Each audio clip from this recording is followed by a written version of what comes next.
Siniestros sacrificios. Comencé a trabajar como recolector de basura en un caluroso verano de 1998, cuando aún era joven y buscaba un ingreso estable para ayudar a mi familia. La vida en los camiones de recolección era pesada y a veces muy cansada, pero me gustaba la idea de recorrer mi ciudad al amanecer mientras la mayoría de la gente aún dormía.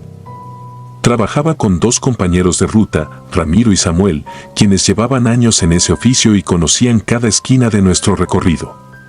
Uno puede pensar que recoger basura es un trabajo simple, pero los olores, el peso de las bolsas, el peligro de objetos cortantes y el calor extremo transformaban nuestras jornadas en un desgaste constante.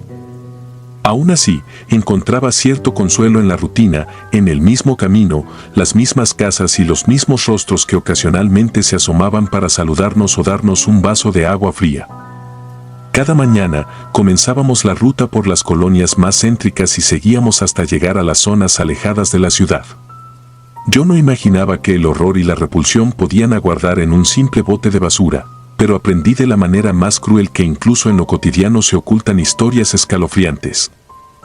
Algunos días, la basura no era más que desperdicios comunes, como cáscaras de frutas o envolturas, pero hubo un sitio en particular que se quedó grabado en mi memoria con un rastro macabro e imborrable. Se trataba de una vieja casa pintada de un color gris triste que parecía deshabitada, aunque a veces se alcanzaba a ver una sombra moverse tras las ventanas roñosas. No era una casa que destacara por su tamaño ni por su lujo, pues su fachada agrietada apenas lucía un techo inclinado donde se acumulaba un polvo espeso. Sin embargo, llamaba la atención por el hedor que emanaba su bote de basura semana tras semana. Al pasar por ese lugar, casi podía sentir una punzada de náusea en el estómago, y tanto Ramiro como Samuel coincidían conmigo en que no era un olor normal. La primera vez que notamos aquel tufo penetrante pensamos que tal vez había comida podrida o algo que tuviera días expuesto al sol, pero el olor era distinto, denso y casi irreal. Lo apodamos el bote maldito, con un tono burlón para quitarle seriedad al asunto, pero internamente sentíamos un rechazo profundo cada vez que lo vaciábamos en el camión. Ramiro solía bromear diciendo que ahí tiraban carne de algún animal muerto, pero yo intentaba no pensar demasiado en ello. Me persuadía de que quizá la casa guardaba en su interior mucha humedad o que, simplemente, la basura se acumulaba por mucho tiempo. Pasaron las semanas y el olor persistía, siempre más fuerte, como si se esparciera al resto de la calle. A mí me llamaba la atención que nadie se quejara, ni los vecinos ni la gente que caminaba cerca. Un día, cuando estábamos vaciando el contenedor, sentí el impulso de mirar hacia la ventana y alcancé a notar un movimiento apenas perceptible. Era alguien que, desde dentro, parecía observarnos con una quietud inquietante. Mi curiosidad empezó a crecer, pero Samuel me advirtió que no me metiera en problemas. Él había escuchado rumores sobre esa casa y decía que desde hacía años vivía ahí un hombre solitario que no se relacionaba con nadie. Algunos creían que era brujo, otros decían que simplemente estaba loco. Pero ninguno de esos rumores me preparó para la experiencia que estaba a punto de vivir. Una tarde, terminábamos nuestra última ronda y llegamos a esa calle silenciosa donde se alzaba la casa con su bote maldito. Al acercarnos, el olor era insoportable, como si la muerte misma se hubiese acumulado en esas bolsas. Ramiro, quien acostumbraba a ser valiente, decidió indagar y ver qué generaba ese hedor tan espantoso. Yo tenía un mal presentimiento, así que preferí quedarme atrás, y Samuel hizo lo mismo, pero Ramiro no quiso escuchar. Se acercó con una vara larga que llevábamos para remover bolsas y empezó a escarbar con mucho cuidado. Recuerdo que sentí un escalofrío cuando lo vi apartar una de las bolsas rasgadas y encontrarse con algo que al principio no identificó bien. Entonces un ruido sordo nos hizo saber que era un cuerpo de gato completamente destripado, sus entrañas estaban al aire, cubiertas de sangre seca y coagulada. Me quedé paralizado mientras Ramiro retrocedía horrorizado. En ese instante, supe que se nos había revelado una maldad indescriptible. Lo empujé suavemente para alejarlo de aquella podredumbre, sentí náuseas y ganas de vomitar, pero me contuve. No podíamos quedarnos ahí, así que él, con un gesto de asco, tomó al pobre animal y lo arrojó al camión para continuar nuestro recorrido. Durante el resto del día, no podíamos dejar de pensar en la crueldad de la persona que había hecho algo así. Nos preguntábamos quién podría odiar tanto a un ser indefenso como para despedazarlo y desecharlo como si fuera un simple residuo. Algunos días después, regresamos a esa calle, esperando que todo fuera distinto, pero el mismo olor, o quizá más intenso, nos asaltó apenas entramos. Ahí estaba el bote repleto de bolsas negras. Nos pusimos nerviosos, y esta vez fue Samuel quien decidió revisar, pues Ramiro ya no quería acercarse. Al abrir una de las bolsas con sumo cuidado, nos encontramos con otro gato muerto en condiciones igual de macabras. Pero esa vez había un detalle todavía más siniestro. Dentro de las vísceras del animal se distinguía lo que parecía un pedazo de papel enrollado y amarrado con un listón oscuro. Aunque estaba empapado en sangre, supimos de inmediato que eso era un mensaje retorcido, quizá algo vinculado a la brujería. Ninguno de nosotros se atrevió a tocar el papel con las manos desnudas. Era tal la repugnancia y el miedo que solamente cerramos la bolsa y la arrojamos. Mis compañeros y yo nos quedamos inmóviles por un momento, sin saber qué decir. Ramiro estaba indignado, él era muy protector de los animales y sentía una rabia que se le notaba en los ojos. De pronto, se impulsó con furia hacia la puerta de aquella casa para exigir explicaciones al responsable. Traté de detenerlo, pero su enojo superaba cualquier advertencia. Golpeó la puerta y no obtuvo respuesta de inmediato. Sin embargo, a los pocos minutos un hombre de aspecto avejentado salió, con ropas sucias y la mirada más fría que he visto en mi vida. Ramiro le reclamó con frases alteradas que no logré escuchar con claridad, pues me mantuve a unos metros de distancia. Pero alcancé a ver la expresión de ese sujeto, su rostro se contrajo en una mueca de resentimiento y dijo algo que no comprendí. Con un gesto brusco, cerró la puerta de golpe y Ramiro regresó furioso donde estábamos Samuel y yo, diciendo que le había exigido detener esa atrocidad y que lo denunciaría. No creo que el hombre sintiera remordimiento, más bien, su mirada transmitía un odio profundo, como si nos advirtiera que nos alejáramos y valorábamos nuestra vida. Cuando retomamos la recolección en la cuadra, una señora mayor salió de su casa y, con un susurro casi tembloroso, nos dijo que no nos metiéramos con ese individuo. Mencionó que era un brujo de mal corazón, que ya había hecho daño a otros y que por eso nadie se atrevía a desafiarlo. Dijo que los vecinos callaban por miedo, y que más de uno había visto cosas extrañas al anochecer, sombras que se deslizaban por el patio de esa casa y que a veces se escuchaban lamentos de animales en la noche. Ramiro no quiso oír razones y presentó una denuncia, pero las autoridades nunca investigaron. 2 semanas más tarde, recibimos la noticia de que Ramiro había sufrido un accidente en la carretera.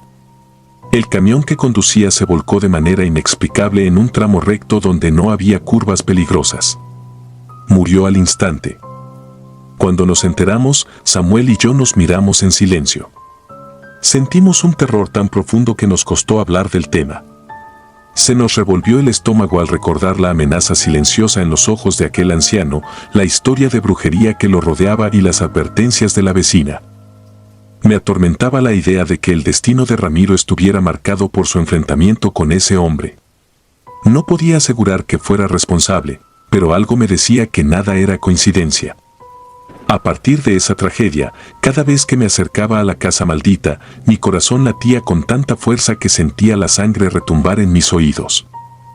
Trataba de no mirar hacia las ventanas, aunque a veces percibía una silueta agazapada detrás de las cortinas.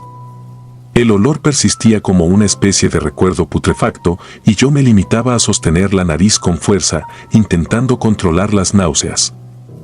El tiempo pasó y, aunque seguí con mi trabajo, jamás logré borrar de mi mente aquella experiencia. Hubo noches en que despertaba sudando, convencido de haber escuchado maullidos lastimeros en mi habitación, o sentía un peso en el pecho como si un ser oscuro me observara mientras dormía. Ni siquiera podía explicar a mi familia lo que me sucedía, pues temía que pensaran que estaba perdiendo la cordura. Los días se convirtieron en un suplicio, y las horas de sueño se redujeron por el insomnio y las pesadillas constantes. A veces, cuando recogía la basura en otras colonias, veía gatos sin hogar rondando las calles y me sentía culpable por no haber podido salvar a los que fueron sacrificados en esa casa. Me preguntaba cuántas criaturas más habrían sido profanadas y arrojadas en esas bolsas con hechizos retorcidos y mensajes sangrientos. Ya nadie quería hablar del tema, ni siquiera Samuel, que por su propia seguridad decidió callar. Un día, intenté pasar por esa calle más rápido de lo habitual, con la esperanza de terminar pronto la recolección y evitar la fatídica casa. No había visto a nadie rondando por ahí, y el bote seguía apareciendo cada semana con bolsas sospechosas. Me limité a vaciarlas sin mirar su contenido. Sin embargo, poco antes de marcharnos, volví a sentir esa punzada en la nuca, esa sensación de ser observado. Cuando volteé, vi que la puerta principal estaba apenas entreabierta, y lo último que alcancé a distinguir fue la figura encorvada del mismo anciano, cuyos ojos brillaban con un destello maligno imposible de describir. Supe en ese momento que él me culpaba del atrevimiento de Ramiro y que, tarde o temprano, podría tomar algún tipo de represalia contra mí. El resto de la jornada lo viví con un nudo en el estómago y un sobresalto constante. Comencé a rezar en silencio, pidiéndole a Dios que me protegiera de cualquier mal. Esa noche, al llegar a casa, apenas pude conciliar el sueño. Soñé con maullidos desesperados y paredes llenas de manchas rojas. Una figura oscura, envuelta en un humo espeso, se arrastraba hacia mí y al despertar me di cuenta de que gritaba sin control. Mi familia se alarmó, pero no quise contarles detalles para no perturbarlos. Los días siguientes evité más que nunca permanecer cerca de la casa. Apenas si descargaba el bote y me marchaba con prisa. Samuel hacía lo mismo. Ambos sentíamos que algo o alguien nos vigilaba. Gradualmente, el olor parecía debilitarse, como si el anciano hubiera encontrado otra forma de deshacerse de sus fechorías. Pero mi miedo no se disipó, sino que creció al presentir que, en cualquier momento, podía sucederme algo trágico, del mismo modo que a mi amigo. Finalmente, tomé la decisión de renunciar a mi trabajo. Preferí dejar atrás la vida de recolector antes que poner en riesgo mi cordura y quizá mi existencia. No me considero cobarde, pero comprendí que aquella fuerza oscura no se sometía a la lógica ni a la justicia. Cada vez que paso cerca de aquella colonia, aunque sea en mi coche o caminando por razones de trabajo eventual, siento esa opresión en el pecho que me recuerda las bolsas apestosas y los mensajes sangrientos. Nunca volví a ver al anciano ni tuve valor para investigar más. Al final, entendí que hay cosas que es mejor no descubrir. La maldad puede habitar en cualquier lugar, incluso en una casa ordinaria con un techo viejo y botes hediondos, y no siempre la justicia humana es suficiente para detenerla. Desde entonces, vivo con el peso de lo que presencié y con el temor de que un día, en la quietud de la noche, esos maullidos vuelvan a resonar en mi cabeza, arrastrándome de nuevo a un mundo de sombras que siempre supuse lejano. No sé si la muerte de Ramiro fue un aviso o un castigo. Lo cierto es que su valentía para enfrentar a ese hombre costó un precio muy alto y ese recuerdo me perseguirá. A veces pienso que la ciudad está llena de historias similares, de rituales oscuros o prácticas impensables, ocultas tras puertas que no queremos abrir. Mi experiencia me enseñó a no subestimar la oscuridad humana y a ser consciente de que hay presencias malignas acechando donde menos lo esperas. Hoy les comparto este suceso con el corazón oprimido y con la esperanza de que mi testimonio sirva como advertencia. No todas las casas con un bote de basura apestoso esconden un secreto macabro, pero jamás se sabe cuándo la basura deja de ser algo inerte y se convierte en la evidencia de horrores inimaginables. Yo lo aprendí de la forma más dolorosa. Les ruego que tomen mis palabras como un llamado a la cautela y, sobre todo, que no ignoren el horror cuando lo huelan tan cerca, porque a veces ese aroma podrido revela un mal que no se limita a los desperdicios, sino que anida en lo más profundo de la oscuridad humana. El hallazgo maldito. Para mí es vital contar todo esto, aunque me tiemble la voz al recordarlo. Mi nombre es Luis Herrera y nací en el estado de Jalisco, México. Siempre me consideré un hombre escéptico que vivía el día a día sin pensar demasiado en cosas sobrenaturales. Sin embargo, los sucesos que experimenté en 2012, cuando tenía 30 años y trabajaba como recolector de basura en Guadalajara, cambiaron por completo mi forma de ver el mundo. Antes de dedicarme a recoger desperdicios por las calles, trabajé como ayudante de panadero, pero me despidieron después de una discusión con el dueño. Necesitaba sostener mi hogar, pues mi esposa, Andrea, estaba embarazada de nuestro segundo hijo y no me podía dar el lujo de estar sin empleo. Un viejo amigo me comentó de la vacante como recolector de residuos. Era un trabajo duro, con turnos de madrugada, pero al menos era algo estable. Comencé de inmediato.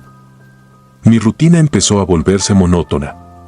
Iniciaba mi jornada cerca de la medianoche, pasaba calle tras calle, cargando contenedores y bolsas, vaciándolas en la enorme tolva del camión.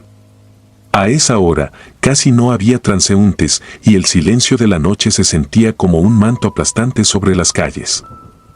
El compañero que me asignaron, Marcos, era un tipo tranquilo y callado. Hablábamos poco, tal vez por el cansancio o porque cada uno tenía sus propias preocupaciones en mente. Llevaba cerca de 6 meses en ese oficio cuando ocurrió algo que rompió toda mi rutina. Fue un miércoles, alrededor de las 2 de la mañana, en una colonia de edificios altos y con calles muy estrechas. Recuerdo que apenas corría una brisa tibia y, por alguna razón, me sentía inquieto. Paramos el camión en un callejón donde había varios contenedores, todos abarrotados, y me tocó bajar primero para revisar y cargar algunas bolsas que estaban sueltas junto a ellos. Entre las bolsas había una de plástico verde que sobresalía por su tamaño mediano. Al intentar levantarla, sentí un peso extraño y noté que algo se había resbalado, una especie de papel que flotó al suelo. Cuando acerqué mi linterna, descubrí que eran billetes de 500 pesos. Me quedé en shock. Metí la mano con cuidado en la bolsa y verifiqué su contenido. Era una cantidad absurda de dinero. No podía creer lo que mis ojos veían. El corazón me latía tan fuerte que creí que mi compañero podría escucharlo. No estaba seguro de qué hacer. Durante unos segundos, contemplé la idea de dejar la bolsa donde estaba, pero la tentación resultó demasiado grande. Sin pensarlo 2 veces, cargué esa bolsa y la puse a un lado, separada del resto de la basura. No comenté nada a Marcos.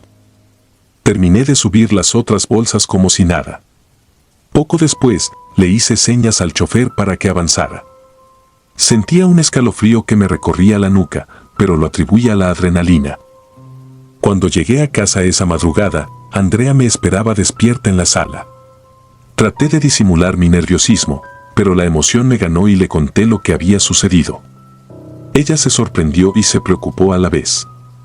Le mostré el dinero, que ascendía a un monto que jamás habíamos tenido entre las manos. Hicimos un recuento rápido y nos dimos cuenta de que era suficiente para solucionar muchos de nuestros problemas.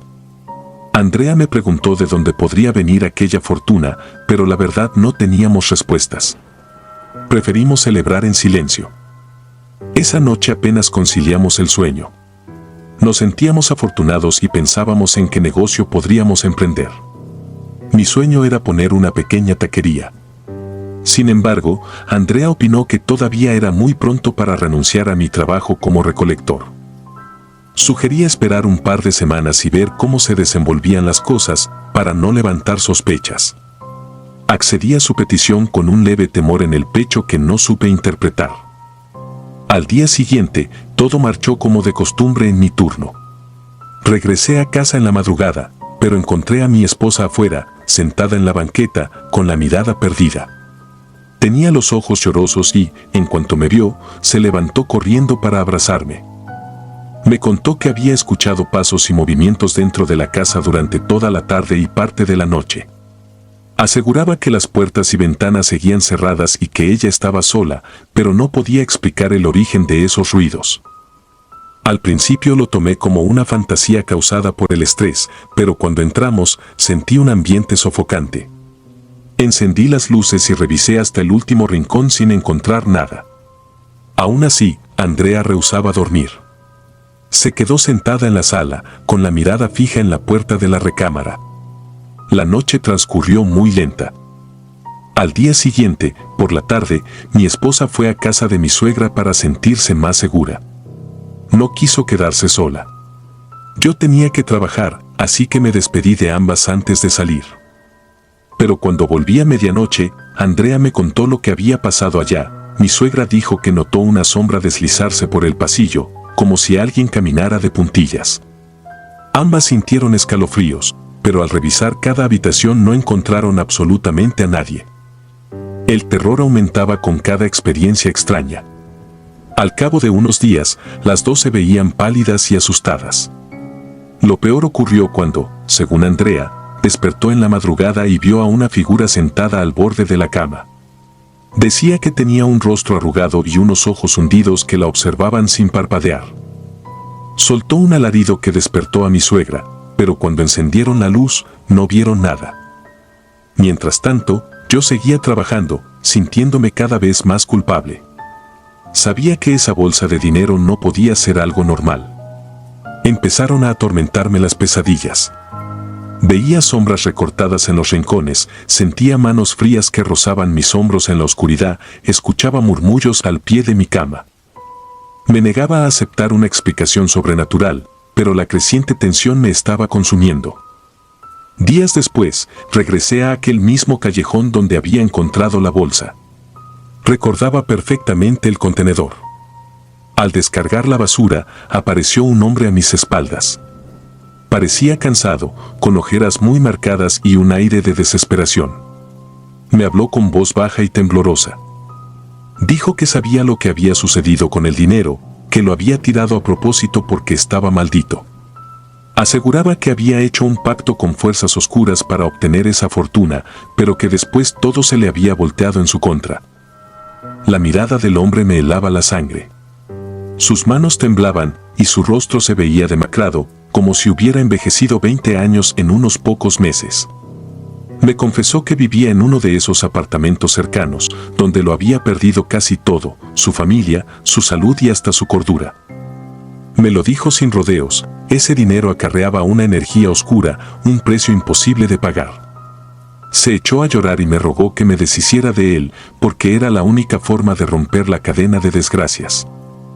Me quedé paralizado, con un nudo en la garganta. No respondí nada y él se fue, dejándome con los nervios de punta. El resto de la noche no pude concentrarme en mi labor.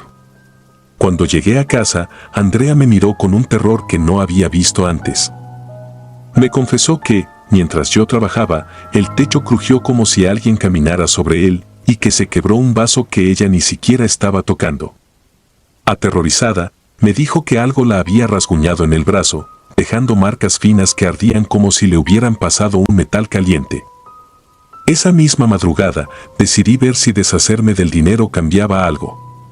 Saqué la bolsa de su escondite y sentí una corriente helada en la habitación, como si alguien me estuviera vigilando. Metí los fajos en una caja de cartón y me dirigí a un lote baldío en las afueras de la ciudad. El corazón me latía con furia. Encendí un fósforo, con la intención de quemarlo todo, pero un viento repentino apagó la llama 3 veces seguidas. Fue hasta el cuarto intento cuando logré encender el contenido de la caja. Las llamas iluminaron la maleza seca. Escuché un silbido macabro, como si alguien exhalara justo detrás de mí. Volteé de golpe, pero no vi nada, solo el fuego que consumía los billetes y me devolvía un calor sofocante. Un hedor extraño me obligó a retroceder. Parecía el olor a carne podrida mezclada con humo. Me ardieron los ojos y tuve ganas de correr, pero aguanté hasta que todo se hizo ceniza. Regresé a casa al borde del amanecer, con la esperanza de que aquello hubiera puesto fin a las pesadillas. Andrea seguía despierta. Le conté lo que había hecho y por primera vez en días vi un atisbo de alivio en su rostro. Sin embargo, todavía existía un miedo clavado en mi interior. Nos abrazamos sin pronunciar palabra. Pasaron varias semanas en las que poco a poco fuimos recuperando la paz. Mi esposa y mi suegra dejaron de experimentar aquellos sucesos paranormales y la atmósfera en casa volvió a sentirse ligera. No obstante, las noches todavía me parecían demasiado silenciosas. A veces creía ver una sombra fugaz en el pasillo, como un rastro que se niega a desaparecer por completo. Con el tiempo, cambié de empleo. Logré entrar a trabajar en una pequeña distribuidora de alimentos y aunque no es el negocio propio que alguna vez soñé, al menos he conseguido sostener a mi familia de manera honesta. De aquella experiencia, solo me queda la amarga certeza de que hay cosas que no comprendemos, fuerzas que se ciernen sobre nosotros y que pueden arrebatarnos la cordura. Ahora cuento mi historia con la esperanza de que sirva de advertencia. No todo lo que parece un golpe de suerte viene sin condiciones. Aun si no crees en maldiciones, la culpa y los hechos extraños pueden encadenarse de tal forma que uno pierda el sueño y la calma. He aprendido a desconfiar de las tentaciones fáciles y a sospechar cuando la fortuna aparece de la nada. Cada vez que paso cerca de los camiones de basura, siento una punzada en el pecho. No sé si fue la sugestión, el verdadero poder de algo demoníaco o una mezcla de ambas cosas, pero viví auténticos días de pesadilla. Yo, que no creía en lo sobrenatural, terminé suplicando que ese tormento acabara. Y, a pesar de haberme librado de aquellas bolsas de dinero, aún en ocasiones despierto en la noche pensando que el eco de ese silbido maldito me observa detrás de cada sombra, esperando el momento preciso para dejarse sentir otra vez. Hoy comparto esta historia, fiel a lo que viví, para que no subestimes lo que puede esconderse en la oscuridad. Quizá puedas dormir tranquilo luego de leerla. Pero yo sigo sintiendo que algo quedó atado a mis pasos. Y aunque no lo vea, sé que acecha en silencio, como un espectro que jamás se resigna a desaparecer. La basura. Nunca pensé que mi vida tomaría un giro tan siniestro a partir de lo que, en apariencia, era un simple trabajo. Hoy tengo 45 años y llevo una vida estable, pero los recuerdos de aquellos acontecimientos siguen helándome la sangre. En 2018 me encontraba en una situación muy delicada, no podía encontrar empleo por mis antecedentes y las deudas se acumulaban. Mi esposa, siempre incondicional, me apoyó aun cuando andaba arrastrando los errores del pasado. Ella tenía un trabajo de medio tiempo en una fábrica al sur de la ciudad y su sueldo era casi lo único que sostenía nuestro hogar. Por mi parte, el único ingreso extra que conseguía provenía de la venta de objetos que rescataba de la basura en zonas acomodadas de la capital. A veces aparecían verdaderos tesoros que, con un poco de limpieza o una pequeña reparación, podía revender en la calle o mediante conocidos. No era sencillo. Me levantaba antes del amanecer para recorrer varios contenedores mientras los recolectores pasaban con sus enormes camiones. A menudo intercambiaba algunas palabras con ellos, les ofrecía un poco de dinero o favores pequeños a cambio de avisarme cuando había algo interesante. Sentía un poco de vergüenza, lo admito, pero también un extraño orgullo al ver que con mis manos, y con la voluntad de mi esposa, construíamos nuestro sustento desde cero. Pensaba que pronto encontraría un trabajo digno, solo necesitaba un golpe de suerte y la vida daría un giro favorable. Una tarde, mientras caminaba cerca de las residencias más lujosas de la ciudad, vi a varios vecinos sacando bolsas y cajas para el camión que estaba por pasar. Reconocí a uno de los recolectores, un hombre llamado Fermín, que me había ayudado en otras ocasiones. Se acercó y me señaló algo con una mueca de extrañeza. Me llevó hasta un gran contenedor de metal, donde se asomaba el espaldar de una silla de ruedas reluciente. Parecía casi nueva, de esas modernas que se pliegan con facilidad. Sentí la adrenalina propia de un hallazgo tan valioso, sabía que podía venderla por un buen dinero si estaba en buenas condiciones. La revisé en el acto, noté que las llantas no tenían grietas y los frenos funcionaban. No entendía por qué alguien tiraría algo así. Pensé que tal vez la persona que la usaba ya no la necesitaba o que la habían sustituido por un modelo más sofisticado. La euforia me cegó ante cualquier preocupación. Cargué la silla y me la llevé a casa, con las manos temblorosas de emoción por el dinero que podría representar. Era jueves, y los fines de semana poníamos una especie de venta de garaje afuera de nuestro pequeño hogar. Además de la silla, traía unos cuadros enmarcados en madera fina que también había encontrado ese día. Fue una buena cosecha. Cuando llegué, mi esposa me recibió con una sonrisa cansada y me ayudó a guardar todo en la sala. Las paredes de nuestra casa eran tan delgadas que el viento parecía filtrarse por cada rincón, pero esa noche dormimos con la conciencia tranquila pensando en que las cosas podían mejorar. Mi esposa se levantaba siempre a las 4 de la mañana para alistarse rumbo a la fábrica. Yo prefería quedarme en la cama un rato más para despedirme de ella medio dormido y luego, ya a solas, levantarme y continuar mi búsqueda de trabajo. Aquella mañana escuché su voz llamándome desde la sala, algo inusual porque lo normal era que regresara a la habitación para cambiarse y despedirse. Esa vez solo dijo, ya me voy, nos vemos al rato. Su voz sonó demasiado clara, con un matiz frío, como si proviniera de un pasillo vacío. Todavía adormilado, le deseé que le fuera bien, aunque me pareció un poco raro que no entrara a darme un beso. Pasaron unos minutos en silencio. Cuando estaba a punto de volver a dormitar, mi esposa entró a la habitación envuelta en una toalla, todavía con el cabello mojado, y me preguntó por qué había movido la silla de ruedas hasta la puerta del cuarto. Me extrañé de inmediato. No entendía de qué hablaba porque no me había levantado. Con la voz entrecortada, le pregunté si no se había despedido de mí hace un momento. Ella negó con la cabeza, muy confundida, y dijo que acababa de salir de la regadera. Mis ojos se abrieron con un temor creciente. Sentí un escalofrío trepar por mi espalda y la miré con incredulidad. Le repetí que claramente la había escuchado despedirse, pero mi esposa dijo que no tenía idea de lo que estaba hablando. Ella insistió en saber por qué la silla estaba frente a la puerta. Le respondí que no la había tocado desde la noche anterior. Noté sus manos temblar ligeramente mientras murmuraba que no quería ni imaginarse cómo había llegado ahí. Ante la urgencia de su horario, se vistió apresurada y salió, no sin antes echarle una mirada de reojo a la silla. Cuando se fue, me quedé parado en el umbral de la habitación, todavía muy oscuro porque las ventanas angostas apenas dejaban pasar la tenue claridad del amanecer. Quise convencerme de que tal vez estaba delirando, pero algo en mi interior gritaba que no era normal. Al principio intenté volver a dormir, pero el silencio sepulcral de la casa me hacía sentirme expuesto. El leve crujir de la madera del piso retumbaba en mi cabeza y a cada sonido del viento contra las láminas pensaba que se acercaba a alguien. Cerré los ojos, intentando calmar la mente, pero de pronto escuché un rechinido, como si se arrastraran llantas viejas por el pasillo que conectaba la sala con el cuarto. Me incorporé de golpe, con el corazón a punto de salirse de mi pecho. Lo más inquietante fue que cada chirrido se acercaba lentamente hasta detenerse contra la puerta de mi habitación. Hubo un golpe, suave pero constante, como si alguien empujara la silla contra la madera una y otra vez.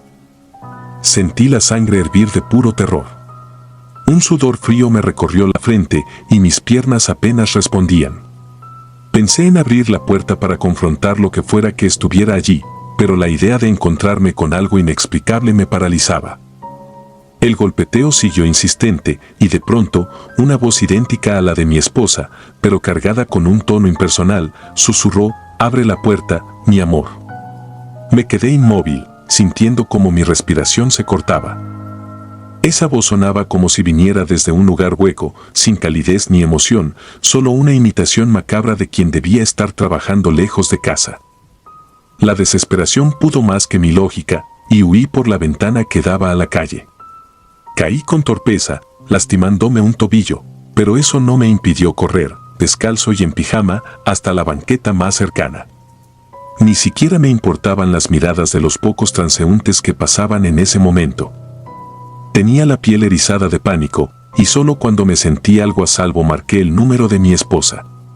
Le pregunté si estaba bien, con voz temblorosa.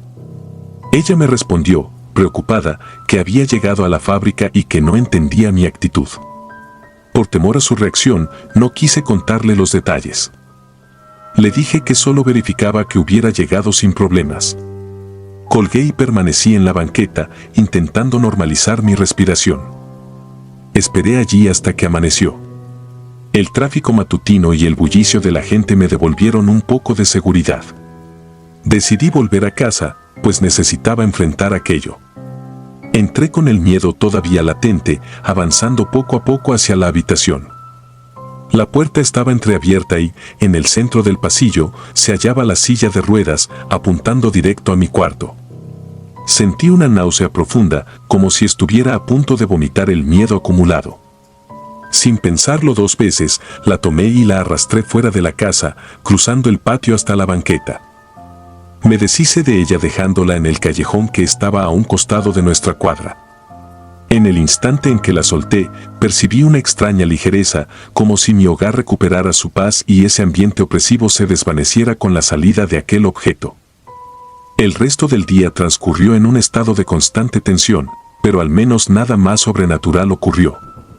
Cuando mi esposa regresó, la noté aliviada de no ver más la silla dentro de la sala.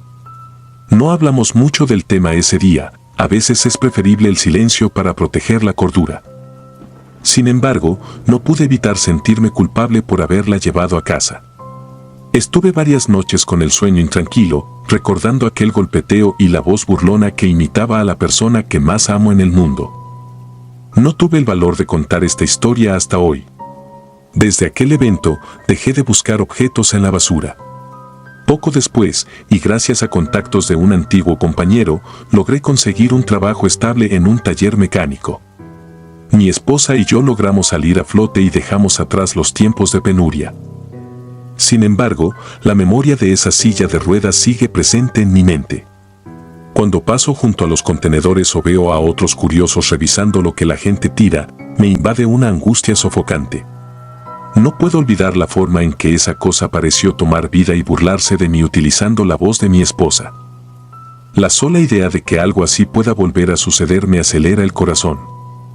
He hablado con algún sacerdote y con personas que juran tener conocimiento de lo sobrenatural.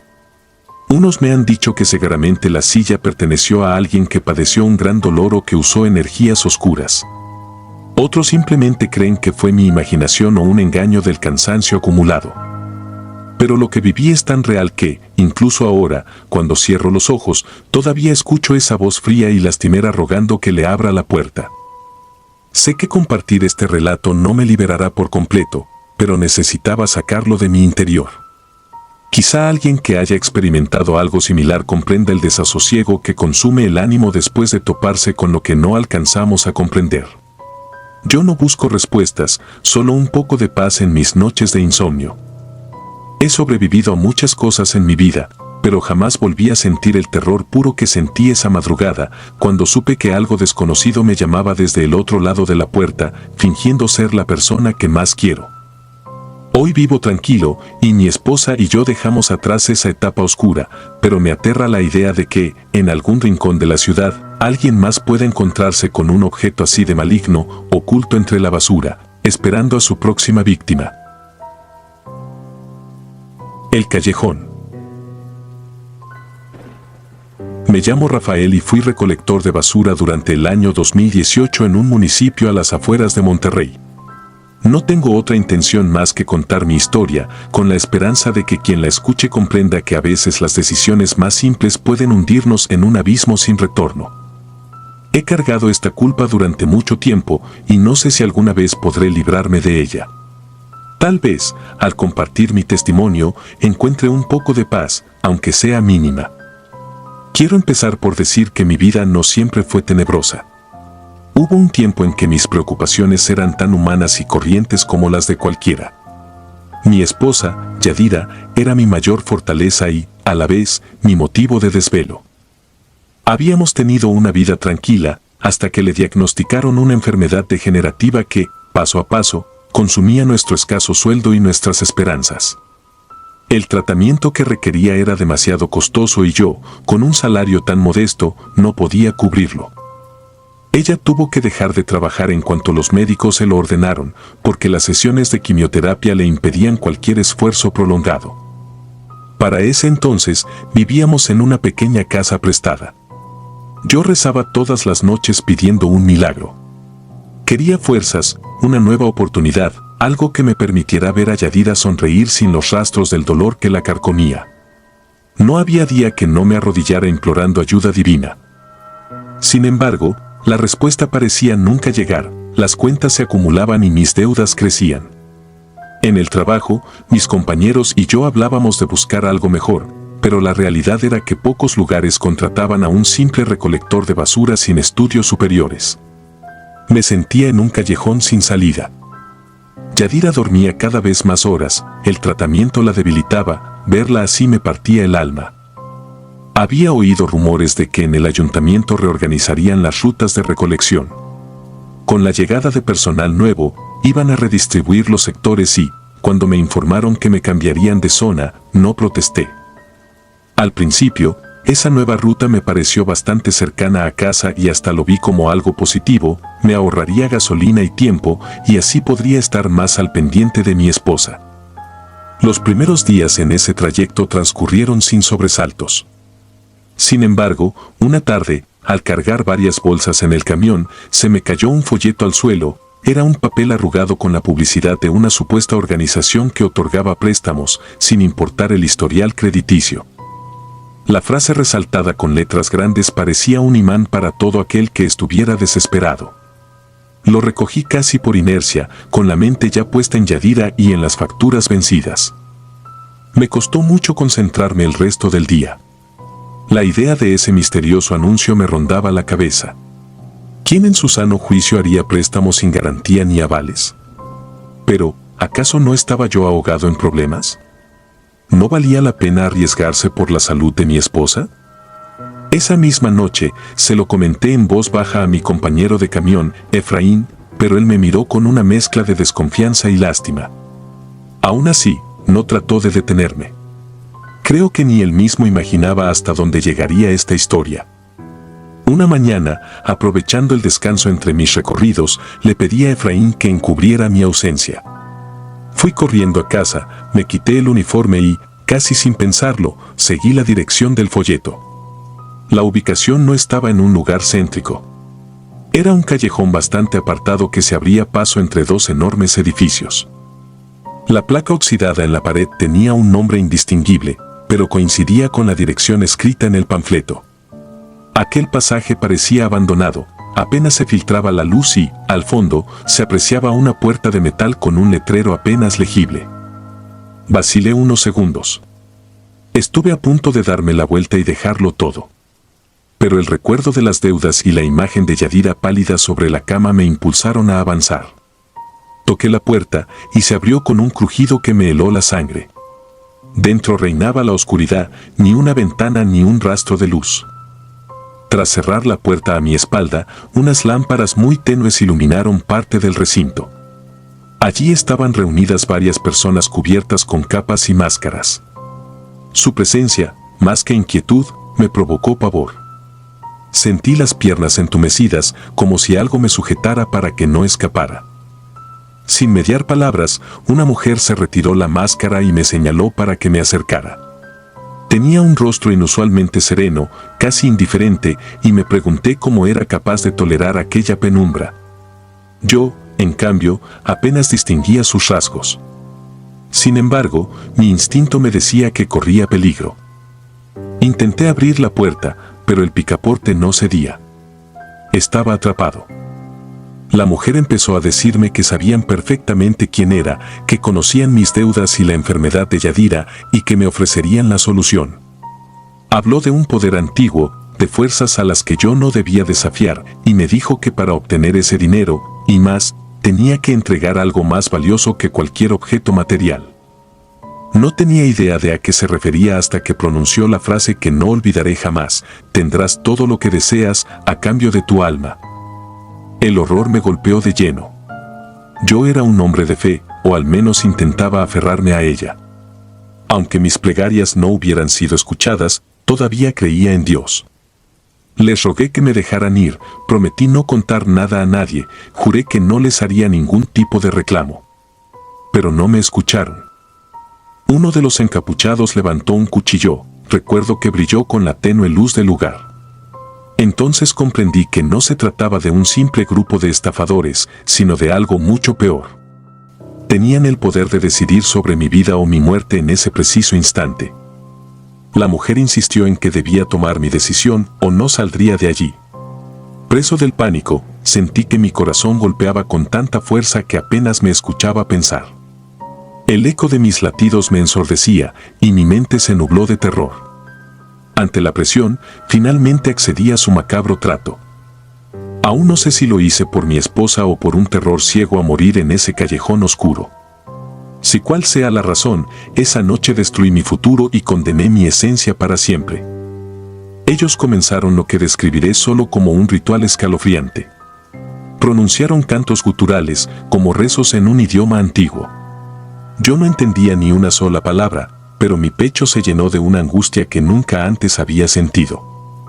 Me cortaron con una pequeña daga y recogieron mi sangre en un recipiente, mezclándola con sustancias que no supe identificar. El calor y el olor a azufre se volvieron insoportables cuando arrojaron esa mezcla al fuego que ardía en el centro del cuarto. Después de unos minutos, el silencio cayó sobre todos. La mujer, con el rostro imperturbable, me advirtió que mis problemas se solucionarían tan pronto cruzara la puerta, pero que no olvidara mi compromiso. Cuando llegara mi hora, les pertenecería. En cuanto me permitieron salir, corrí como nunca antes. Creí que lo que había visto era producto de mi desesperación, que algo en mi cerebro se había desajustado. Pero al día siguiente, la realidad se encargó de confirmarlo todo. Fui llamado a una entrevista en una empresa de recolección privada. Su propuesta salarial era más alta de lo que jamás había imaginado, y ni siquiera les importó mi historial crediticio. En cuestión de semanas, pude obtener préstamos con facilidad y el dinero comenzó a fluir como un manantial inagotable. Era como si el mundo, de pronto, hubiera conspirado a mi favor. Pagué las deudas principales y financié un tratamiento más avanzado para Yadira. Ver cómo su salud mejoraba me hizo creer por un momento que todo había valido la pena. Sin embargo, esa felicidad duró poco. A medida que mi situación económica se estabilizaba, empecé a sentir que algo me observaba a todas horas. Sombras que se movían en la periferia de mi visión, murmullos en lugares vacíos, pasos tras de mí cuando caminaba de noche. Llegué a pensar que era el estrés, pero el tiempo me demostró que no era imaginación. A veces, cuando creía estar solo en mi habitación, escuchaba voces que susurraban mi nombre y luego reían con un tono macabro. Otras noches, sentía como algo me rozaba los hombros, como si quisieran que me volteara de golpe. Tuve pesadillas que me arrancaban el sueño, donde aparecían seres sin rostro arrastrándose por las paredes. Cada vez que quería rezar, mi lengua parecía trabarse y un sudor frío me recorría el cuerpo, como si una fuerza ajena me impidiera buscar consuelo en mi fe. Empecé a ausentarme del trabajo, alegando que mi esposa me necesitaba. Pero en realidad me quedaba en casa paralizado, sumido en un terror constante. Yadira notó mi comportamiento errático. Aunque ella estaba recuperándose, me veía a mí hundirme en un abismo. No quería confesarle lo que había sucedido, temía que su salud se resintiera o que me creyera loco. Pero mi silencio solo empeoró la situación, pues los fenómenos se incrementaban. Podía escuchar el golpeteo de cosas que caían en la cocina, ver cómo las luces se encendían y apagaban por sí solas, sentir ese ambiente opresivo que casi se podía cortar con un cuchillo. Llegué a un límite insoportable. Una madrugada, mientras intentaba dormir, abrí los ojos y vi una silueta al pie de mi cama.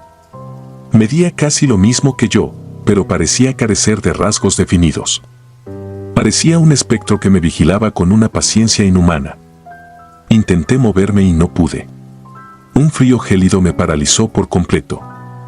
Mi respiración se volvió agitada y, en ese momento, en la penumbra, noté que no estaba solo, había otras figuras, más delgadas, reptando por las paredes y el techo, exhalando pequeños murmullos. Fue la experiencia más aterradora de mi vida. La conclusión era clara, mi alma ya no me pertenecía. Sentía la presencia constante de algo demoníaco, esperando el momento para llevarse aquello que les había prometido. El hecho de que me hubieran presionado con la muerte no reducirá el peso de mi culpa. Di mi consentimiento y ahora estoy pagando el precio. Lo que más me tortura es que he dejado atrás la inocencia de creer que el bien siempre triunfa. A veces pienso que hubiera sido mejor morir ese día, en ese lugar oscuro, que vivir con esta maldición que corroe cada minuto de mi existencia. Cada uno de los logros y del dinero que obtuve se convirtieron en bienes inútiles, en parte de una realidad que me envenena el alma. Por las mañanas, cuando me miro al espejo, veo a un hombre marchito, con ojeras profundas y la mirada perdida. Mi única motivación para no sucumbir a la desesperación es Yadira, quien, gracias a los tratamientos, volvió a sonreír. Su vitalidad recuperada es un contraste cruel frente a mi decadencia espiritual. Hoy les comparto esta confesión porque siento que cada día mi final se acerca. Oigo pasos en el pasillo cuando estoy solo y veo figuras moviéndose en los rincones oscuros. Ya no duermo tranquilo, cada vez que cierro los ojos, me parece que algo me roza el rostro con sus manos heladas. Temblando, enciendo la luz y, cuando vuelvo a la realidad, no hay rastro de nada. Pero la presión en mi pecho y la angustia en mis venas me confirman que no son alucinaciones. He buscado ayuda en iglesias y templos de distintos credos. Todos me han recibido con compasión, pero nada parece sanar mi vínculo con la oscuridad que sellé aquella tarde. Sé que muchos no creerán lo que cuento y lo atribuirán a problemas mentales o a supersticiones. Sin embargo, estoy seguro de lo que viví. Tengo cicatrices en el brazo que confirman ese ritual y una vida llena de fenómenos inexplicables que nadie ha podido resolver. Solo me queda advertirle a quien lea estas líneas, a veces, lo que parece la salvación puede traer las peores consecuencias. La desesperación es un abismo que, cuando se abre ante nosotros, nos empuja a tomar decisiones que jamás imaginaríamos en la serenidad de la vida cotidiana. Cualquier atajo, cualquier puerta extraña, puede llevarnos a lugares de los que es imposible regresar. Esta es mi historia. No la adorno ni la exagero. Basta con que sepan que, desde ese día, no he vuelto a ser el mismo. Mis sueños se transformaron en pesadillas y mi realidad se volvió un suplicio constante. Lo tengo claro, no tendré paz hasta que mi vida termine y cumpla con el pacto que me vi obligado a sellar. Y cuando eso suceda, temo conocer el verdadero horror que existe al otro lado. Si has llegado hasta el final de mi relato, escucha mi advertencia, no bajes la guardia, ni siquiera ante el más insignificante de los folletos. Podrías terminar, como yo, en esta tortura sin fin, esperando el momento en que vengan por lo que ya no me pertenece. Si disfrutas de los relatos, te invitamos a apoyarnos con un like y un comentario, ya que eso nos ayuda muchísimo. Además, si aún no estás suscrito o suscrita, te animamos a formar parte de la comunidad del terror. Muchas gracias por escucharnos y por tu apoyo.